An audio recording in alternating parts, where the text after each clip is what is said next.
All right, hey now guys, what is happening? I'm just adjusting a new angle here, just trying to see if this works out better. First of all, I just want to say guys that this is no longer my B wall, and this is no longer my A wall either. I've now mixed and combined all the book titles together, all 300 of them, into one solid collection from here to there, and I'll probably do a book tour at some point, my third book tour, if you guys really want to see it. But it's beautiful. I even built like a third shelf up here to be able to accommodate my books. And so I have like all this space here. These are just other miscellaneous books in my library. So as I continue getting more epics, I'll move these out of the way and fill them in with epics. So I probably will be able to fit like another 50 epics in these spaces. But anyway, I'm actually here. Oh, let me get proper angle there. Just wanted to talk about real quickly this lovely book, which I just finished today, Thunderbolts Volume 1, Justice Like Lightning. For those of you who are not familiar with the story, in a nutshell, the Masters of Evil post Onslaught, after the Onslaught event where the Fantastic Four and the Avengers were supposedly killed, in comes a new set of heroes who are actually the, spoiler alert, Masters of Evil, which are Baron Zemo posing as Citizen V, Moonstone posing as Meteorite, Goliath posing as Atlas. We have Mach 1 right over here, who's actually the Beetle, I think. I actually got him confused with this dude right down here, Techno. I think, right, Mach 1 is the Beetle, and Techno is the Fixer. And right over here is Songbird, who was previously Screaming Mimi. And so all 6 of them are part of the Masters of Evil. And this dude, like I said, Baron Zemo posing as Citizen V, gets the idea of, hey, you know what? Let's pretend to be heroes and fool the world into trusting us and giving us their secrets, all their codes, all their everything. And then at the right proper time, we're going to betray everybody, betray the world, and take over the world. That's basically the plan. And it nearly works. The plan nearly succeeds, which is, of course, really good. No, excuse me, it's not good. I mean, it's good for us, the reader. Yes, reading it was just amazingly awesome, but it's bad for everybody else because a lot of people are hurt. By the end of this book, a lot of feelings are hurt. Betrayal, subjugation, you name it. It's so awesome to read. And I highly recommend, guys. I know I sound like a broken record when I say read this epic. I highly recommend it, but this one is really, really good. Only because Kurt Busiek is a phenomenal writer. Definitely, probably, I'm going to adjust my list and put him up there with my favorite writers of the 90s, along with Mark Bagley as the penciler, and was it Vincent Russell as the inker? Great, great combo. And yes, Jesse, I love Mark Bagley's work on Ultimate Spider-Man and Amazing Spider-Man, which is one of the reasons why I decided to read Thunderbolts. Not because of the movie. I know there's a movie coming out like next year, which I'm probably not going to see because MC movies, they fucking suck. But but we have the books here. We have Volume 1 and Volume 2 right here, which I'm going to read next. This is going to be the next one. Great stuff. Just great stuff all around. I can't really say, guys, what stood out the most. But I will say, like, the first, I'll say the jig is up by issue 10 is when they get found out. But along the way, guys, it's really,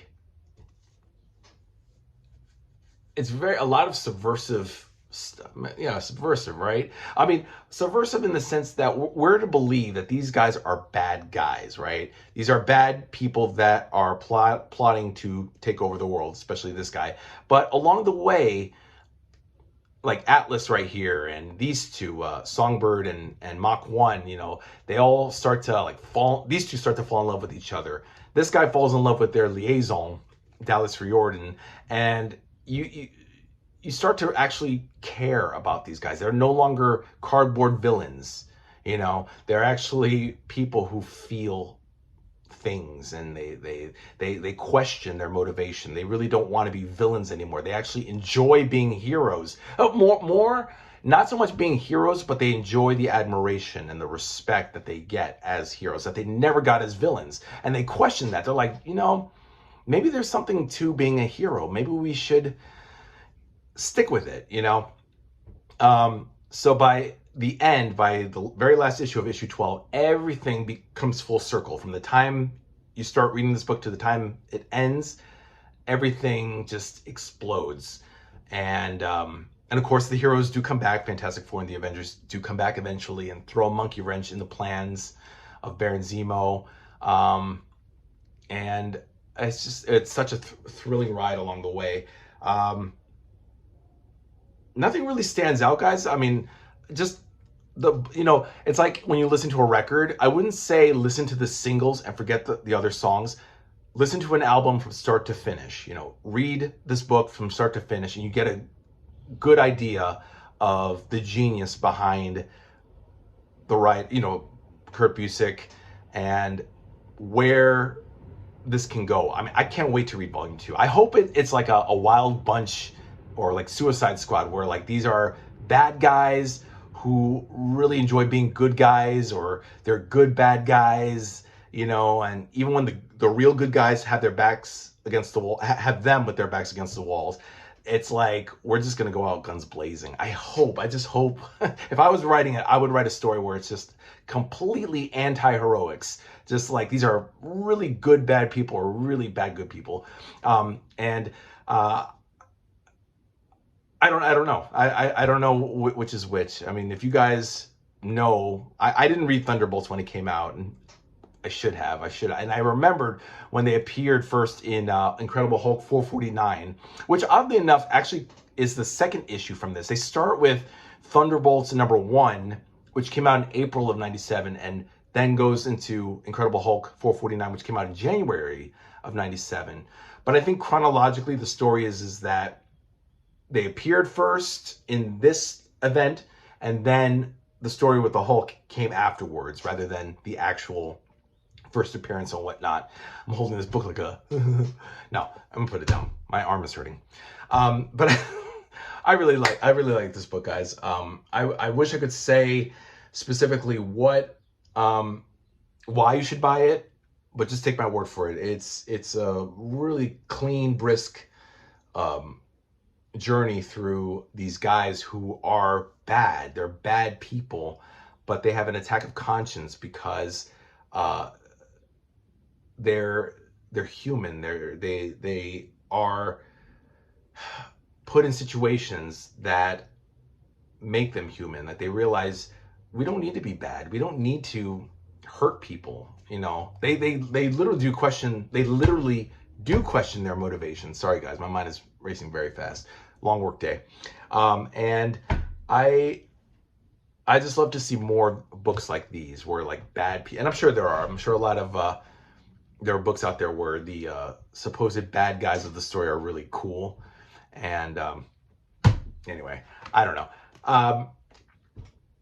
Get this book, guys. Trust me, it's really awesome. Justice Like Lightning. It should be in your comic book stores. It came out last year. You can get it 40% off on cheapgraphicnovels.com. And yeah, what did I miss, guys? I feel like I'm missing something. Oh, Jolt! I forgot. They even... Okay, here's a... I almost wrapped up, but hold on. Let me just say this. They also... there's this chick in here. Her name is Jolt. Hallie is her name. And she is... she's the reason why a lot of these people question who they are. She is like the little sister that this dude had, but died. And they talk about in this story. And the daughter that this chick right here, Moonstone, never had, or probably never wanted. And she's the red herring, the dangling carrot, which causes everybody to question this fella and their original plan to take over the world. So that's what I want to say. I lost my mind there. That's why like this book is superb. You know, does that make sense, guys? I don't know.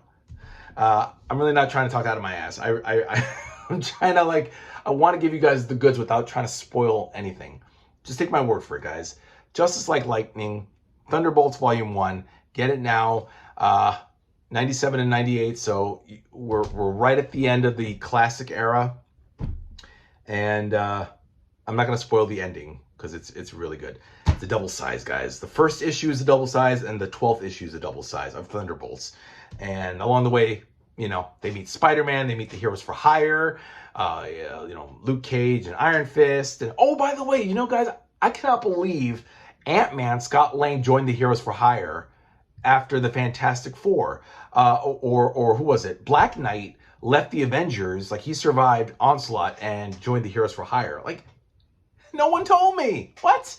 You discover so much in these books. I love it. Oh, and special mention the Spider-Man team up number 7, where Spidey teams up with the Thunderbolts, but the Thunderbolts think Spidey is the bad guy. It's so good, guys. I love it. All right. Kurt Busiek, Mark Bagley, Roger Stern. Roger Stern also did a couple plots for a couple of the Thunderbolts issues, and Sal Buscema did the artwork for Spider-Man team up. Good stuff, guys. And yeah, like I said, next one is going to be this one that just came out last week, I think. Wanted Dead or Alive, Thunderbolts Volume 2. So I'm sure you guys bought that too.